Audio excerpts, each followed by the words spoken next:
Hi guys, welcome to Pakistani family reaction में। उम्मीद करता हूं आप सब खैरियत से होंगे, जाओगे, खुश होंगे, आबाद होंगे। मेरा नाम आजाद है। मेरा नाम नदीम। यार भाई साहब, भारत ने बांग्लादेश को घेर कर ऐसा मारा कि भाई बांग्लादेशी भी तिलमिला उठे।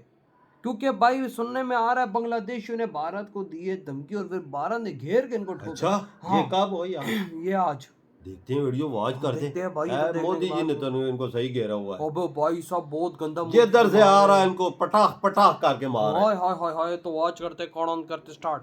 तुम होशियार रहो, अगर इंडिया की एक मुसलमान बांग्लादेशी है, जुल्म हुआ, कत्ल हुआ, मस्जिद तोड़ने गया, हाँ? तो हम बांग्लादेश से हमारे बॉर्डर को तोड़कर इंडिया की हिंदू को कत्ल करने की तैयार हो भाई जाओ। मोदी जी ने बंदूक पे तेल लगा के रखा दोस्तों, ये है। बांग्लादेश के मुसलमान हैं अंदर जिन्होंने बैठ के वहां फायर के मारेंगे। अल्पसंख्यक जो तो वर्ग, मंदिर खासकर तो हिंदुओं क्या? के ऊपर जब से शेख हसीना की सरकार गई है तब से अत्याचार शुरू किया देखा? है। किस हालात तरह यह से है चुतिया कि वहां बना पर रहे हैं। मंदिरों को देख तोड़ा ले। जाना और वहां पर अल्पसंख्यक घरों को तोड़ा जाना एक अपने आम आप बात को हो तबाह गई। बर्बाद और अब करना। इन अपने आप लोगों को की जा रहे हैं। औकात इतनी ज्यादा बढ़ गई है कि सीधे भारत को धमकी दे रहे हैं और बॉर्डर को तोड़कर भारत के अंदर आने की वही धमकी तो। इनके द्वारा दिया जा रहा है। साला इतना ही धमकी नहीं, किसको जिस दे तरह रहे की हो? खबरें वेस्ट वो बंगाल भी से इंडिया निकलकर को। सामने आ रही वो है भी इंडिया वह को। भारत के लिए बेहद ज्यादा चिंताजनक है, क्योंकि बंगाल में हुई हिंसा के पीछे अब बांग्लादेश के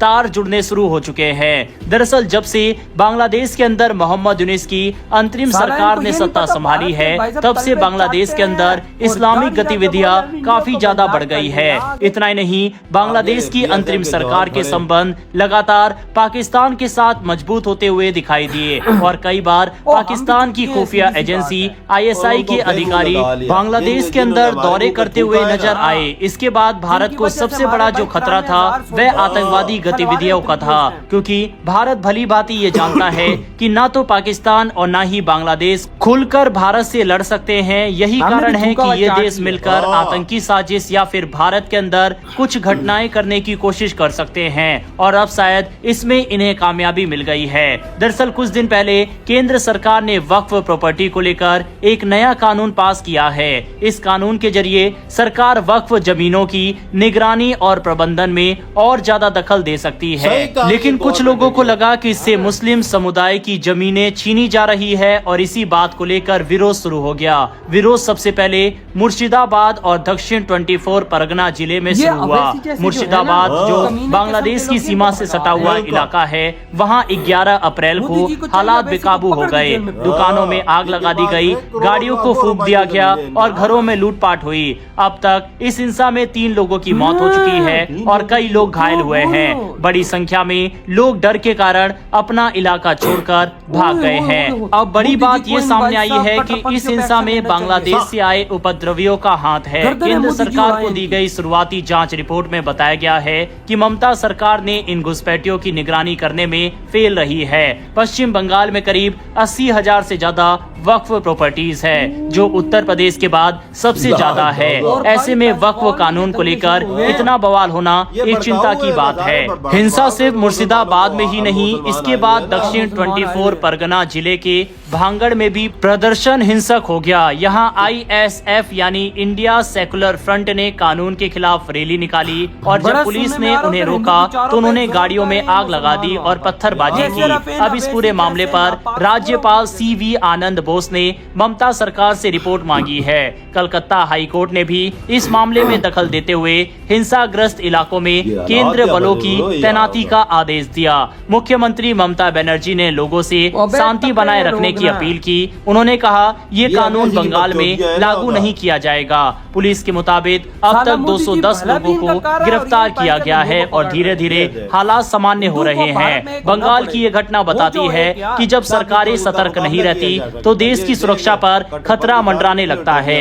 वक्फ कानून पर फैलाई गई अफवाहों का फायदा उठाकर कैसे हिंसा फैलाई गई, ये सबक देने वाला मामला है। हालांकि ये भी अपने आप पे इंटरेस्टिंग फैक्ट है कि हर बार इस तरह की हिंसा बंगाल में ही होती है।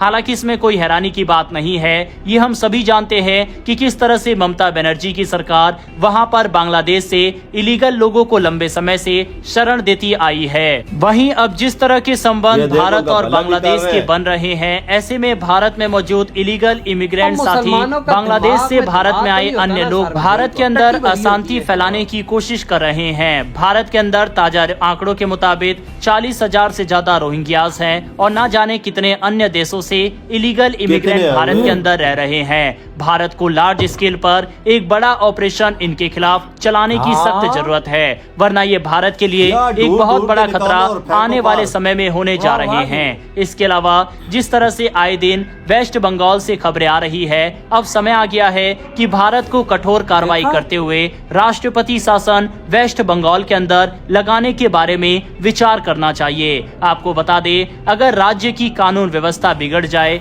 सरकार हिंसा या अव्यवस्था पर काबू ना पा सके या फिर वो संविधान का पालन ना कर रही हो, तो राज्यपाल राष्ट्रपति को रिपोर्ट भेजता है और इसके बाद राष्ट्रपति शासन लगाया जा सकता है। ये प्रावधान हमारे संविधान में है। अगर ये साबित हो जाए कि ममता सरकार राज्य में हिंसा को रोकने में नाकाम रही, बाहरी तत्व जैसे बांग्लादेशी घुसपैठिए राज्य में अराजकता फैला रहे हैं और सरकार जानबूझकर कोई कार्रवाई नहीं कर रही या सहयोग नहीं कर रही, तो राज्यपाल केंद्र सरकार को रिपोर्ट भेज सकता है और फिर केंद्र सरकार राष्ट्रपति से राष्ट्रपति शासन लागू करने की सिफारिश कर सकती है। बहरहाल दोस्तों, क्या भारत सरकार फौरन मेरे भाइयों फौरन उठाओ और यार बंगाल के अंदर हालात बड़े खराब है भाई साहब। ये अभी टॉपिक छड़ा है तो मैं एक बात को भी कवर करूंगा। ये टॉपिक छड़ा है तो भाई साहब अब मैं बताता हूँ, उधर मुसलमान रोडों पे निकल के हिंदुओं को मार रहे हैं और वहाँ पे देखो हिंदुओं का देश है ना,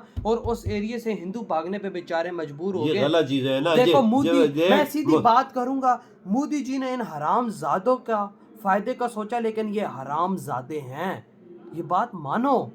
ये हरामजादे लोग हैं मोदी जी। आप इनके साथ प्यार करते हो, लेकिन ये हरामजादे प्यार की जबान नहीं समझते। प्यार की जबान समझनी होती तो 80 साल पहले ये जो दो देश बांग्लादेश और पाकिस्तान बने यही समझ जाते हो उस टाइम। तो हम लोग भाई साहब खास तौर पे हम लोग ये जबानें नहीं समझते प्यार की। इन लोगों को लगा कि वक्फ बिल क्यों हो रहा है, अवैसी ने लगाया पहले, तो मोदी जी अवैसी को पकड़ के उसके पिछवाड़ा लाल कर दो यार। वजह भाई साहब, हिंदुओं को तुम लोग हिंदुओं के इलाके से भगा रहे हो। सालों तुम्हारा देश बन चुका था 80 साल पहले पाकिस्तान और बांग्लादेश। तुम्हारा देश, वो बात सीधी करो तो वे लग जाएंगी मर्चे कि भाई साहब तुम मुसलमानों का देश बन गया था। भारत के भी मुसलमानों को चाहिए था कि भाई साहब मुंह उठा के आ जाते इधर, लेकिन भाई साहब भारतीयों ने, हिंदुओं ने तुम लोगों को वहां पे जगह दी। ये बात मानो यार, ये रियलिटी है। हम लोगों ने आज तक यहाँ पे रहने वाले हिंदुओं को जगह नहीं दी। यहाँ पे हिंदू भाग भाग के इंडिया जाते हैं, लेकिन हिंदुओं ने तुम लोगों को इतनी कमाल की वहां पे जिंदगी गुजारने के लिए दी कि एक भी मुसलमान वहां से उठ के आज तक पाकिस्तान बांग्लादेश नहीं आया।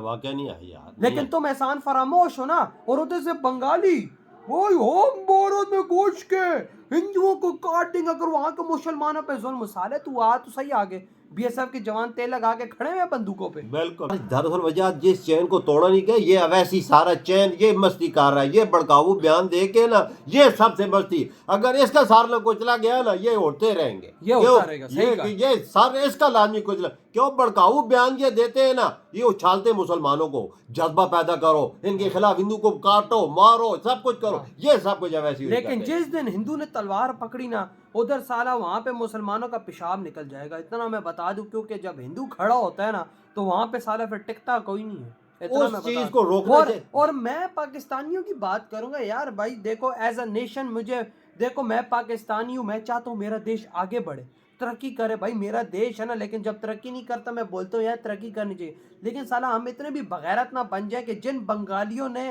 भाई जिन बांग्लादेशियों की वजह से हमारे 93,000 सोल्जर्स की पतलूनें गिरी थी, हमारी इज्जतें गिरी थी, हमारे मुंह काले हो गए थे, साला उनको ही जाके मुंह लगा रहे हैं लोग। देख ले जिनकी वजह से वर्ल्ड रिकॉर्ड दुनिया में बना कि पाकिस्तान की आर्मी का सबसे बड़ा सरेंडर था। मेरी बात सुनना, बांग्लादेशी भी कितनी बगैरत वाली कौम है, देख लेना।